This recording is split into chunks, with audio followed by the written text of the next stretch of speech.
খুলেন বাইজিদ বোস্তামির কিতাব, পড়েন, ওটা মোতালা করেন। ওটা রাত্র পার হয়ে যাবে যেদিন বাইজিদ বোস্তামি 5 লক্ষ খ্রিস্টান পাদ্রী যার হাতে মুসলমান ছিল, 5 লক্ষ এক বৈঠকে।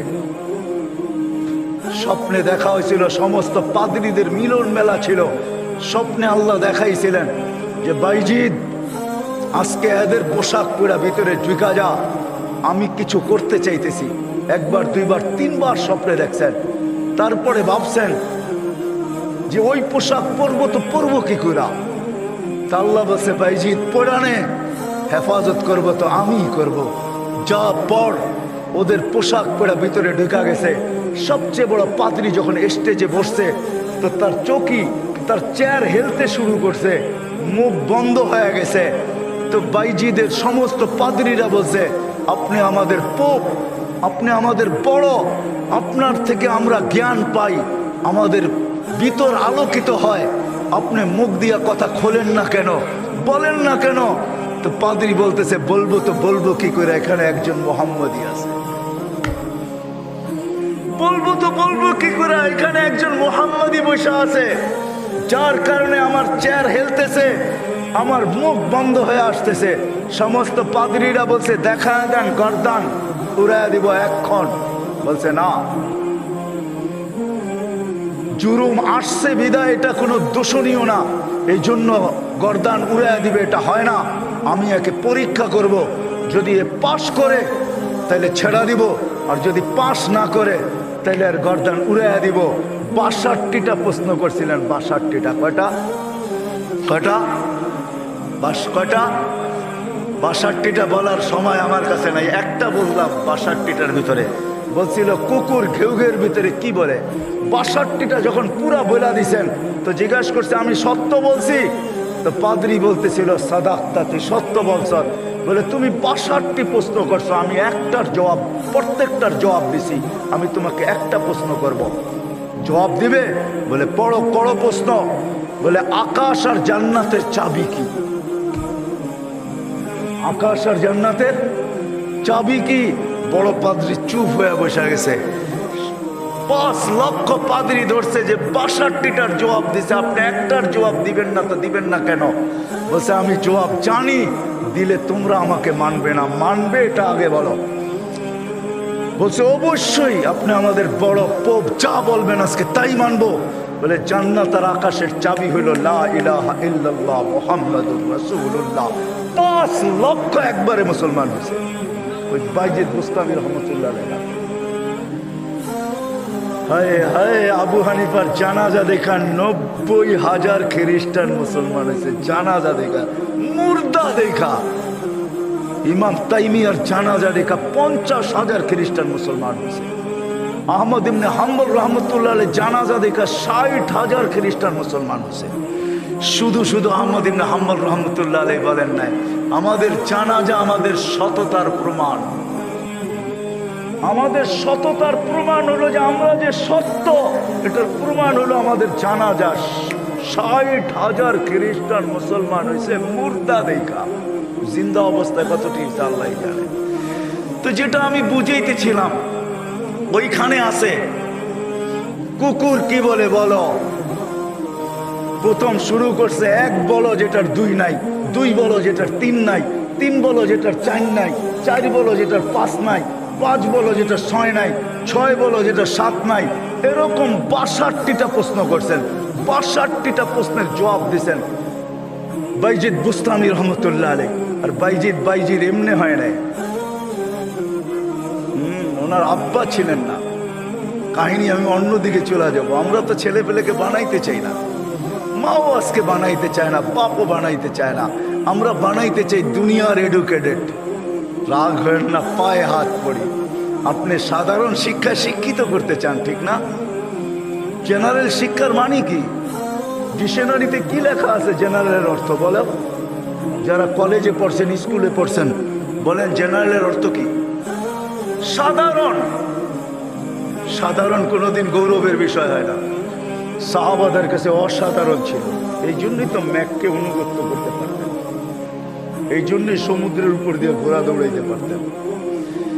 এই জন্যই তার বিহীন প্রযুক্তিবিহীন 3000 কিলোমিটার দূরে কথা বলতে পারতেন, পাহাড় দেখাইতে পারতেন। সারিয়াতা জাবাজ, অসাধারণ বিদ্যা এরা বিদ্বান ছিল। আমরা তো সাধারণ বিদ্যায় বিদ্বান হই, গৌরবের আর শেষ থাকে না। আমরা এডুকেটেড, আমরা জেনারেল শিক্ষায় শিক্ষিত। রাগ হয়ে যাবেন? একটা উদাহরণ দিই। আমাদের অবস্থা এরকম, এক ব্যক্তি জাপান থেকে গাড়ি কিনে আনছে, তো গাড়ির 3 দিকে জাপানি ভাষায় বড় বড় অক্ষরে লেখা। তো সে মনে করছে অনেক কিছু ভালো কথা লেখা হবে, বিদায় এটা কেনার পরে আর মুছে নাই, না মুছেই চালাইতেছে, লেখাটা আর মুছে নাই। একটা ক্রেডিটও তো আছে, ঠিক না? সামনের গ্লাসে তো লেখা যায় না, 3 দিকে লেখা, এটা চালাইতেছে। তো কোনো জাপানিজ আসছে বাংলাদেশে, তো ও আরেক গাড়ি দিয়া যাইতেছে, তো দেখতেছে ওই লেখা গাড়িটা সামনে দিয়া যাইতেছে, 3 দিকেই লেখা। তো মুস্কি মুস্কি হাসতেছে। তর্জমান জিজ্ঞাসা করতেছে, তুই হাসিস কেন? ওই সামনের গাড়িটা দিকে হাসি। কয় কেন, কি এটার ভিতরে? কয় যে 3 দিকেই তো লেখা, ও মুছে নাই কেন এটা? তা তো বলতে পারবো না, ও এটাকে ক্রেডিট মনে করছে, জাপান থেকে লেখা আসছে, এত সুন্দর লেখা, এটা মুছার আর কি দরকার? আমি চালাই না, আমার মতো লেখাওয়ালা গাড়ি তো বাংলাদেশে একটাও নাই, ঠিক না? একটা বাবদও আছে, ঠিক না? পৃথকত্বতা আছে আমার একটা। তা বলে যে এইটা দেখে হাসতেছি কেন জানিস? এই গাড়ির ভিতরে লেখা আছে তরকারি বেচার গাড়ি। কি লেখা আছে?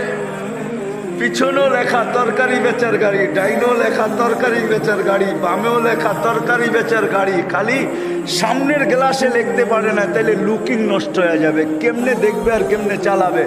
আমরা আজকে সাধারণ শিক্ষায় শিক্ষিত হয়ে আমরাও গৌরব করতেছি, আমরা বড় এডুকেটেড। সাহাবা অসাধারণ শিক্ষায় শিক্ষিত ছিল।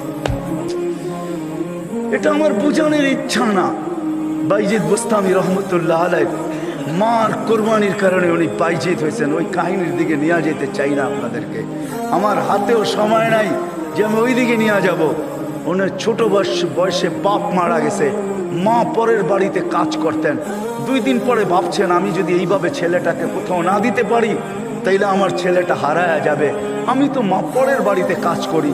খুঁজতে খুঁজতে এক আল্লাহওয়ালার সন্ধান পাইছেন। মানুষ বলছে ওই আলেম ওইখানে আছে, আল্লাহওয়ালা ও আলেমও। যদি তোমার ছেলেটাকে নেয় বা তুমি যদি দিয়ে আসতে পারো, তাইলে হয়তো তোমার ছেলে মানুষ হয়ে বাহির হবে। যে হাতে পায়ে ধরছেন, আমি বিধবা, আমার কোনো সন্তান নাই, স্বামী নাই, আমি পরের বাড়িতে কাজ করি, আমি চাই আমার ছেলেটা মানুষ হোক, আল্লাহওয়ালা হোক, দিনদার হোক, আল্লাহর এলেমওয়ালা হোক, আপনাদের মতো আলেম হোক। আপনি দয়া করে আমার ছেলেটাকে রাখেন। শাইখ রাজি হয়েছে, মা শর্ত দিছে, আপনি আমার ছেলেকে ওই দিন পর্যন্ত বাড়িতে পাঠাইতে পারবেন না যতদিন পর্যন্ত আপনার মতো না বানায় দেন। শাইখ অঙ্গীকারবদ্ধ হয়েছেন যে আমি পাঠাবো না যতদিন পর্যন্ত আমার মতো বড় না বানায় দেই। 2-4 দিন পরে মাস গেছে, 2-4 মাস পরে বাইজিদ কাঁদতে শুরু করছে যে সবার বাবা আসে, মা আসে, আমার মা তো পরের বাড়িতে কাজ করে, আমার মা তো আসে না। ও শাইখ আমাকে একটু মাকে দেখতে দেন না। তো শাইখ বলছে, তোমার মার সাথে আমি ওয়াদাবদ্ধ, আমার মতো না বানানো ব্যতীত তোমাকে পাঠাবো না। বলছে না, আমি মাকে দেখতেই চাই। ছোট কচি বাচ্চা, শাইখ তার দিল ভাঙতে চান নাই। একদিকে ছুটি না দিলে বাচ্চার দিল ভেঙে যায়, যেটা মেড ইন আল্লাহ। আরেক দিকে ছুটি দিলে মার অঙ্গীকার ভেঙে যায়। শাইখ তখন বলছেন, বেটা ছুটি দিতে পারি, এতগুলো সবক যদি তুই আজকে আমাকে শুনাইতে পারিস, কোরআনের এতটুকু যদি মুখস্থ শুনাইতে পারিস। বাইজিদ বুস্তামি কোরআন নিছেন, হাত উঠায় দিছেন, মালিক মাকেই তো দেখতে যাব, কোরআন তো দিলের ভেতরে তুই জমায়া দিবি, তুই না দিলে তো আমি মুখস্থ করতে পারবো না। চোখের পানি, কচির ঠোঁটের পানি ছেড়া দিয়া বাইজিদ যখন হাত তুলছেন, পৃষ্ঠা উল্টাইতে ছিল কথা। কোরআন যেন ভিতরে যেরকম আমরা আমাদের মোবাইলের ভিতরে নেই, ব্লুটুথের মাধ্যমে, শেয়ার হিটের মাধ্যমে, হোয়াটসঅ্যাপের মাধ্যমে সে পৃষ্ঠা উল্টাইতে ছিল, কোরআন তার ভিতরে কাটতে ছিল।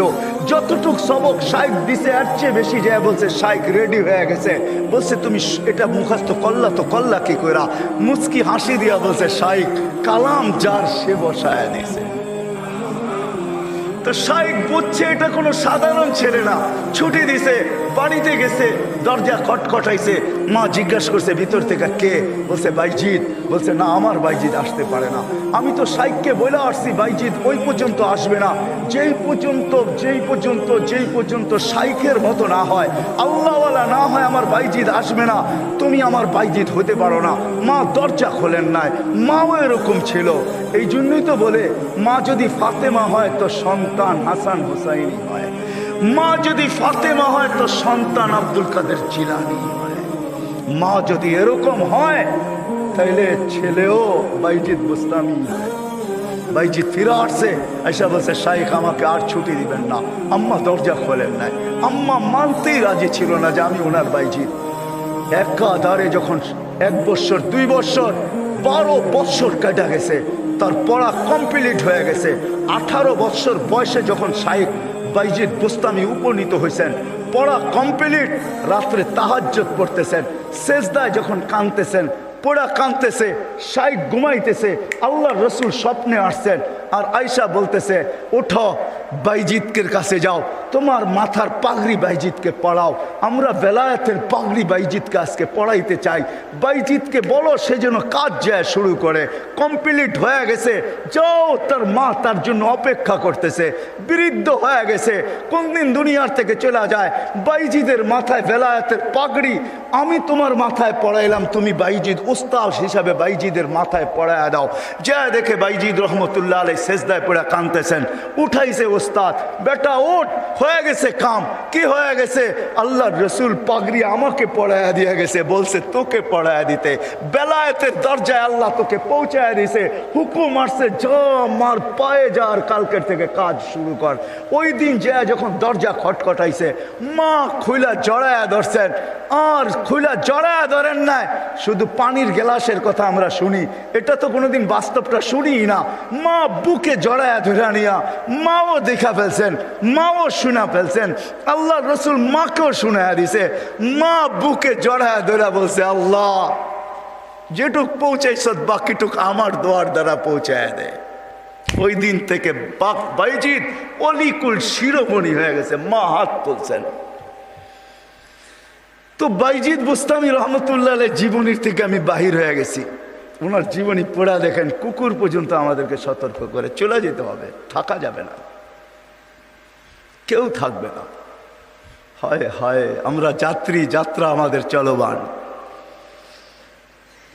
আজকে আসি কালকে থাকবো না, কিন্তু নিজেকে প্রস্তুত করে নিয়ে যেতে হবে, গুছায় নিয়ে যেতে হবে, বানায় নিয়ে যেতে হবে। যুবক তুমিও তোমাকে বানায় নিয়ে যাও।